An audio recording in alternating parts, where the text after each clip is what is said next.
Twende kazi.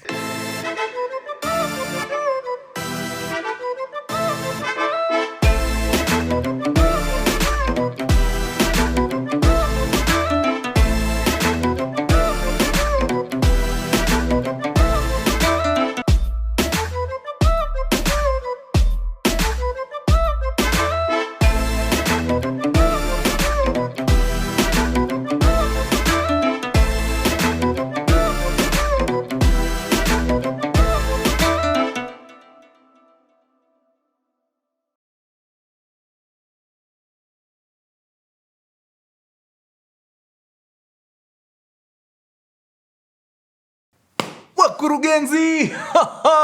My man, Mkurugenzi. No, headline hitters kama K, and if you see Mkurugenzi in the building, you just know he's got the juice, man, and we are back. Oh, Lord.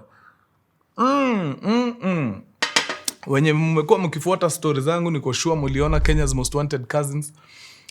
Just to give you a little recap, Kenya's Most Wanted Cousins ilikuwa ni story about Al-Shabaab's ploy to terrorize the city. Na walitumia a cousin to one of the terrorist mwenye alikuwa detained at the time. His name is Victor Bwire. Victor Bwire had a cousin in Kamiti prison called Elgiva Bwire, and he used to visit him sana. So wakati Elgiva akiwa ndani alikame into contact na one Al-Shabaab guy na akadiscover kuna mpango ina come up. Elgiva aliambia this Al-Shabaab guy, usijali mkitekeleza mambo yenu, I have the right guy for you. And that's how Victor Bwire alikam akajiunga na hii kikosi yao majamaa. And his job was primarily to collect intel for them, which he did. Na akawapatia intel safi sana. Everything they needed to know akawapatia. Sasa ilikuwa up to the guys kufanikisha ile shughuli. If you haven't watched the episode, enda pale utaipata, man. So now, since these guys had all the intel they needed, ilikuwa sasa wakati wa kufanya nini? Wakuwekelea wale watu ambao wangetekeleza hiyo mission yote. And in total ilikuwa around 5 people wenye walikuwa metaskiwa na hiyo responsibility. Let's talk about 3 of those 5 people. Number 1 on the list was a guy by the name Abdimajid Hassan.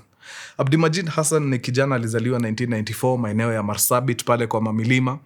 Na akaingia shule fiti, alisoma like 4 primary schools, not sure why, sijui kama ni shida zake ama ni shida ambazo hangeweza kuepuka. Then after that he joined secondary school, akapiga miaka zake 4 safi pale na akamaliza, akapata grade yake ya C-, and he decided to join a tertiary institution kusoma nini, coding. After he did his coding thing, which wasn't for long, I think a year, akaingia pia biashara hapa na pale, alikuwa trader, anauza wanyama nini. But akafeel I think life is better bana akijiunga na ile kikosi ingine, sababu in his family kulikuwa na brother yake, one of his brothers alikuwa amesha join hiyo kikosi before in 2013. So by 2015 kijana Abdimajid akaamua acha ni join tu brother pale, tuende tusukume hii mambo, which he did in 2015. But now remember, he's a Kenyan from Marsabit. A foreigner akijitoa hapa aende Somalia aseme anataka kujoin hiyo kikosi, hawezi kubaliwa tu na mikono, unajua, mikunjufu hapo. Lazima ashukiwe. Kwa nini? Why? Mbona unatoka country yenu ukuje huku kwetu na unajua sisi tuko na shida na hiyo country? Umeamua tu kukuja tu kusaliti watu wako ukuje? No, there must be a reason. So wagawana kudetain kwanza, wakupime kabisa, waone kama wewe ukweli umeamua kuwa join ama wewe ni spy tu umetumwa huko kwenda kuharibu namna. So Abdimajid was detained hapo for 2 days, then akahamishwa akapelekwa detention center ingine where he stayed for like 6 months. Then after 6 months wakaona okay, maybe we can try him hapa na pale. So he became an operative there for the next 2 years until 2017. important to note ni ya kwamba in 2017 his own brother, ule mwenye alikuwa amesha join before him, alikama kapatikana ni spy. So Al-Shabaab mazee wakammaliza. So nacheki iliweka ukijana place flani tricky kiasi. Juu of course walijua kama ndugu yake tumepata ni mtu wa kutupeana, huyu pia si atatufanya tu mbaya. So immediately it was decided that anafaa apatiwe one way mission, aende akiendaga. Si mnajua kuna mission zao zenye ni one way. Ukienda ukitekeleza, chances zako za kurudi ziko kidogo juu they send suicide bombers nini. So ikasemekana huyu kijana ayekwe kwa hiyo orodha, aende afanye mambo, story yake ishi hapo. That was Abdimajid. The second person on this list was a gentleman by the name Osman Nane. Osman Nane was born a year after Abdimajid. Abdimajid ni wa 94, Osman ni wa 95. Still, alizaliwa Marsabit. Akaenda shule, but ye kufika class 7 akainua mkono, akasema this education thing is not for me. Akaingia madrasa. Pale madrasa kasoma stories za fiqh, hadith, Tajweed. Waislamu najua wananielewa nikisema hiyo. Akapiga Quran studies deadly, na vile alihitimu aka come back as a madrasa teacher, which alisukuma until around 2013.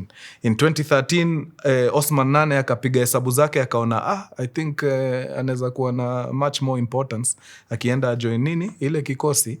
So akajitoa pale Marsabit, akavuka boda akaingia Somalia na akajoin kikosi ya Al-Shabaab. Na vile tu nimewaambia, ukishatoka country nyingine uingie kule kama foreigner, lazima kwanza tukuchunguze. Hii inakuwa ni standard. So of course wakamchunguza hapo, wakaacha akasukuma until around 2016, 3 years in. Alijoin 2013 to 2016. In 2016 Osman Nane discovers, wait, apart from Al-Shabaab kuna kikosi ingine inakaa kukuwa na form zaidi. Niko sure mumesikia wasa wanaitwa ISIL, Islamic State of Iraq and the Levant. Sijui kama ndio kama wakamofa wakakuwa ISIS ama ISIS ni tofauti.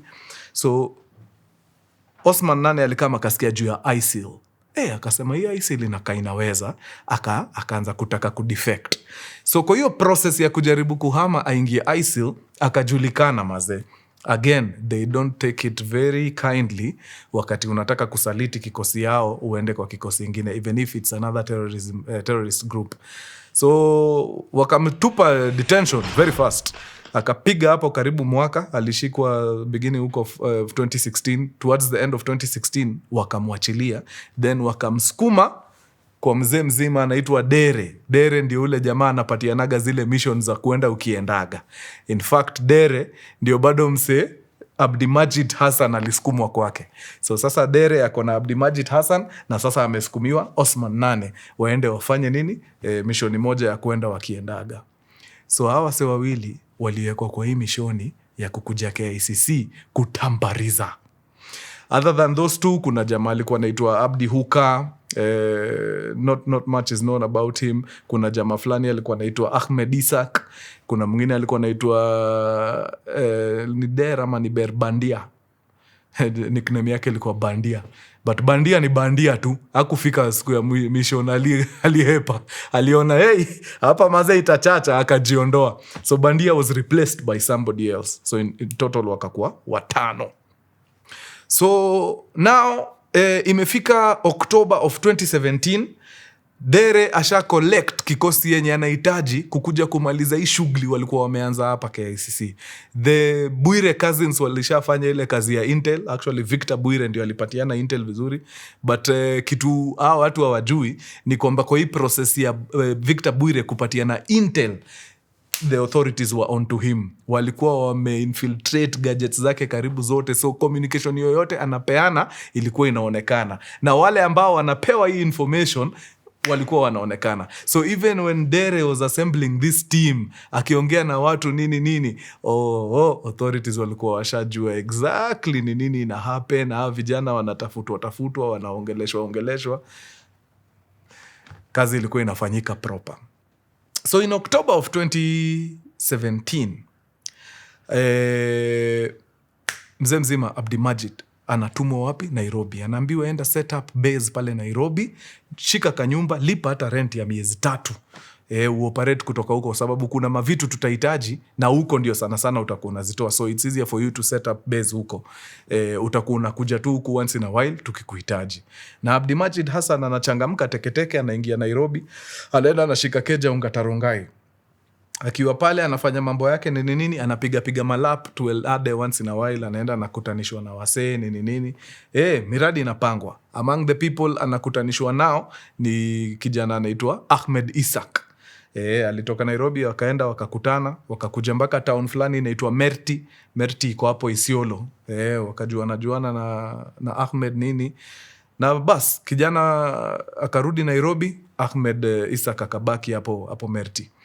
Kukuja huku Nairobi wakakonektiwa na the second guy nilimention, Osman Nane. So vile Abdi alitoka Merti akakuja Nairobi, Osman Nane pia alitoka kule Somalia akakama kajoin Abdi Nairobi pale Ongatarongai. Na wakiwa pale wakaanza shughuli. First order of business ilikuwa kutafuta driving license nini, sababu walikuwa wanafaa wadeliver gari Somalia. Hii gari ndio inaenda iwekwe zile mavitu pale, explosive nini, ndio ikuje ifanye ile mambo wapi? Pale KICC. So before watafute gari kwanza wakaanza na kutafuta driving license. Wakatafuta driving license wakapata. Hapo tushaingia November there about. Then the whole of November ilikuwa ni kutafuta gari safi ya kusukuma. Na by the time November was coming to an end, walikuwa wamepata Mark X moja deadly sana. Wakaamua sasa iko fiti, wakaipurchase na wakaanza safari ya kwenda wapi? Ya kuipeleka Elade, Somalia, iende ifanywe majambo ndio irudi sasa ifanye kazi. So that was November. In December they arrive huko Somalia na ile Mark X. Na Mark X inaanza kufanyiwa mambo nini. Actually ni Abdimajid alienda peke yake. Nani hakukua? Osman hakukua. Osman alikuja end of the month around hapo 31st December ndio alijoin nani? Abdimajid Hassan huko Somalia. By the time Osman Nane anafika, ile gari hata ishafanyiwa kila kitu inanidi kufanyiwa. Shawekwa zile explosives wananid kuwekwa, washajiami na zile marisasi na silaha wananid kukua nazo. Sasa ni kungojea siku ya kuchangamka iende. So hiyo ni 31st December, we cross over to the new year. Then January hapo wiki ya kwanza wanapatiwa go ahead, wanaambiwa sasa nyinyi changamkeni, ingieni Nairobi mfanye ile mambo. Sigari tushaipamba vile inafaa, bas sasa nyinyi changamkeni. Na wanaingia gari, wanaanza safari. Wanakuja vizuri na hiyo gari, wanavuka boda, wanaingia Kenya, lakini zile vitu ni heavy. Alafu ile gari pia iko very low, ni Mark X, unajua Mark X haina clearance, alafu pia terrain haikuwa the best. So on their way to Nairobi mazee wakiwa tu huko bado hawajaingia sana. Ile gari ikalemewa, ikadevelop some mechanical problems nini. Waka abandon mission. Ikabidi wakule U-turn teke warudishe gari back to Somalia, waende wa re-strategize, which is exactly what they do. Wanaenda wanarudisha gari huko. Then Abdimajid after amesha deliver gari Somalia na you know what, let me come back to Nairobi nitafute namna ingine sababu hii imesha kata. So akitoka kule anakuja wapi? Nairobi. Kukuja Nairobi anakuja sasa kukutana na mzee mzima Abdi Huka. Wanaingia pale, wanaanza shughuli ya kutafuta nini? Gari ingine ya pili.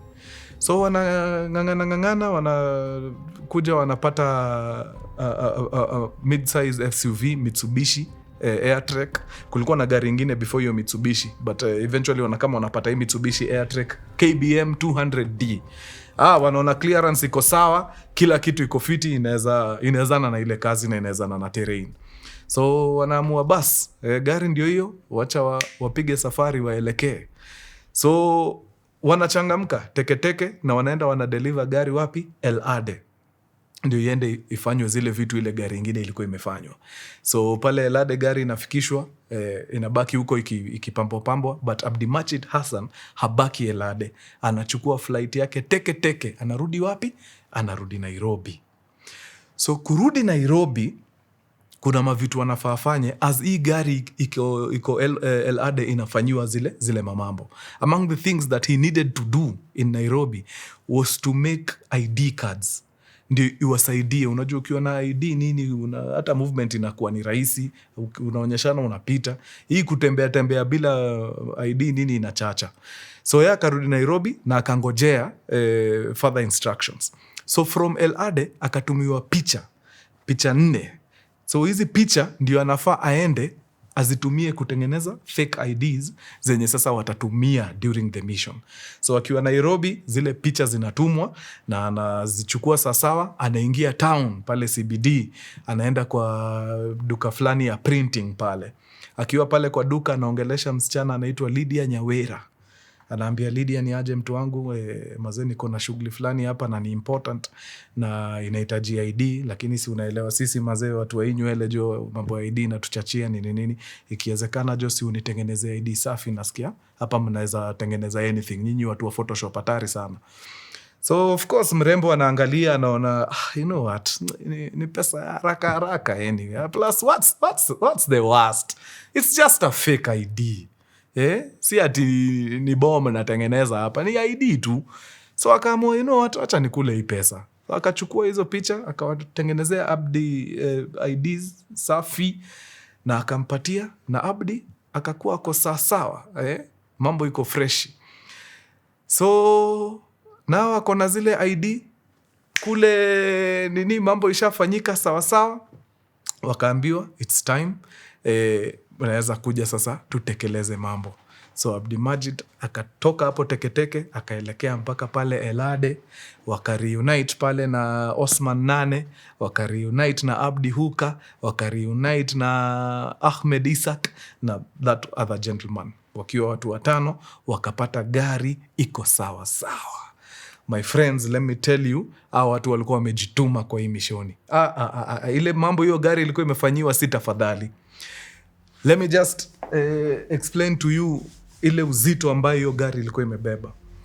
Hao watu walikuwa wametengeneza IEDs zinaitwa improvised explosive devices.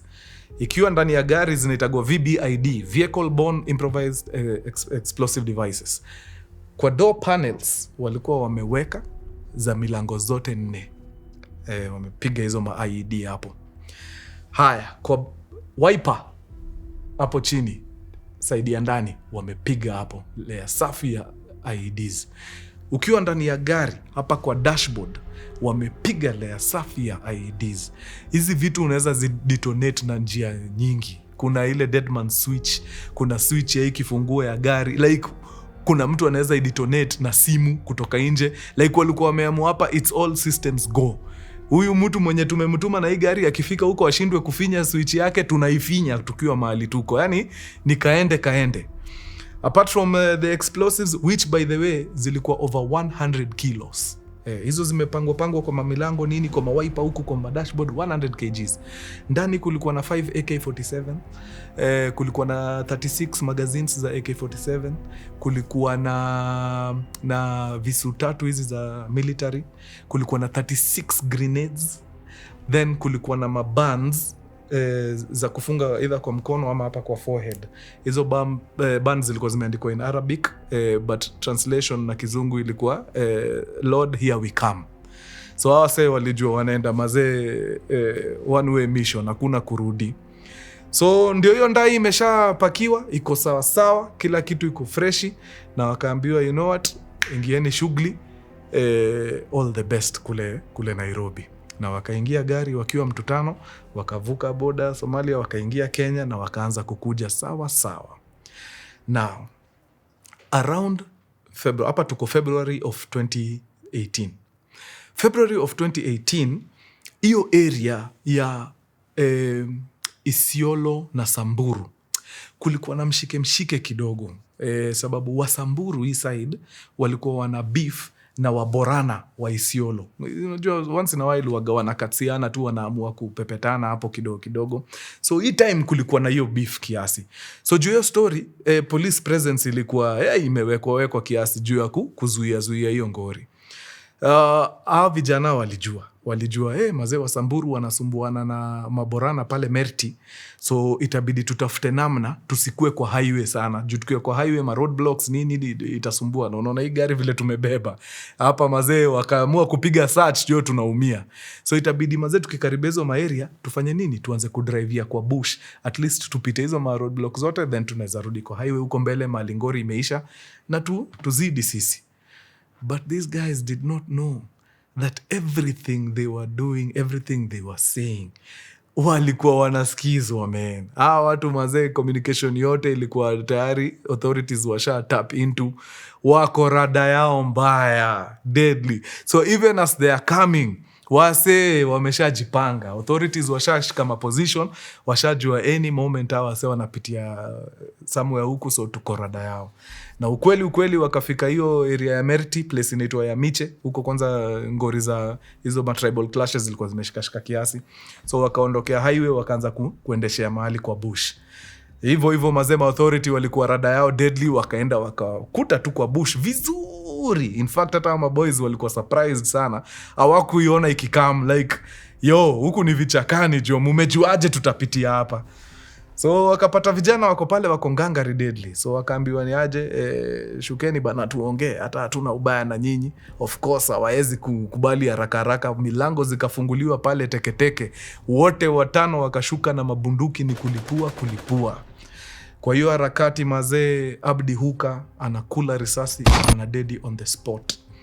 Osman 8, Abdi Majid Hassan miguu zinawaishia nguvu, wanashindwa kukimbia, wanapatikana.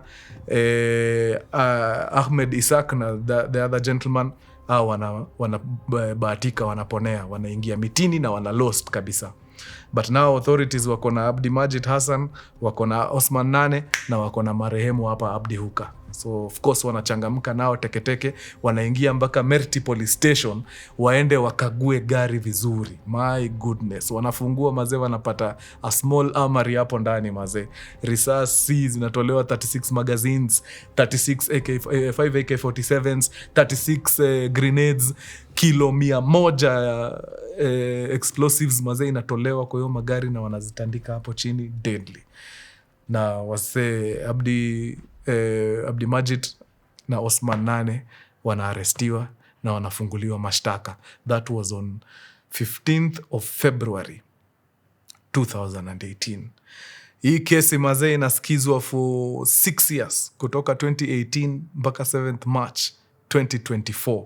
And on that particular day, these two gentlemen are found guilty na wanapigwa masentence zao hatari. Wacha niwasomea hapa teketeke. So kuna, where is it? Count 2.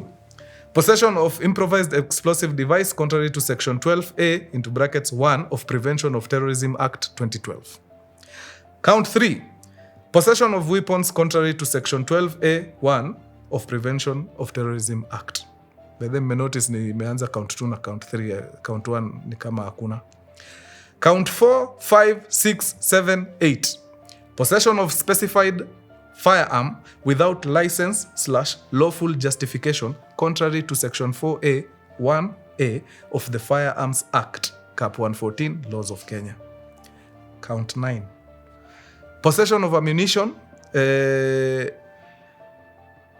as read with section 43A of the Firearms Act. Possession of ammunition C/S 4 into brackets 2 into brackets A as read with section 4 into brackets 3 into brackets A of the Firearms Act. Watu wa sheria niko sure mnaelewa ni nini nasema.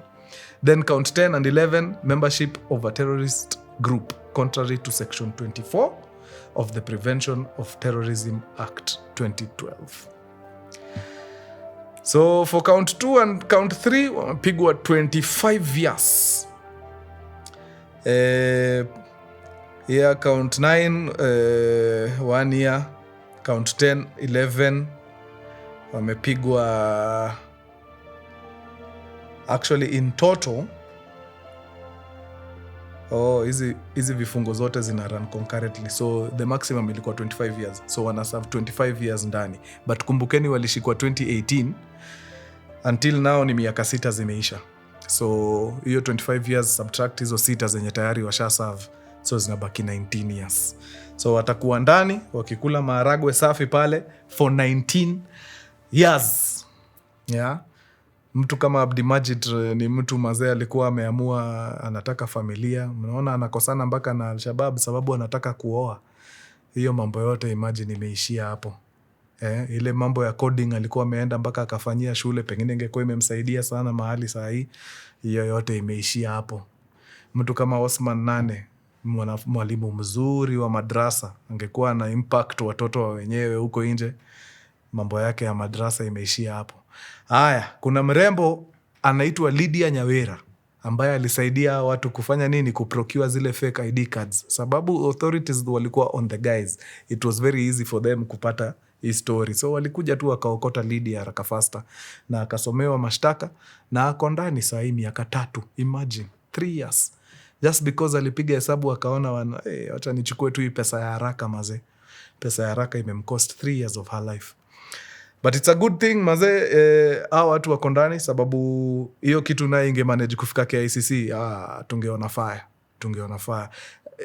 Hiyo ammunition yote walikuwa wamebeba na hizo mabomu na nini zilikuwa na explosive radius ya around 500 meters. So inamaanisha hao watu wangejaribu tu vizuri waingie hiyo KICC vipoa tu mali walikuwa nataka.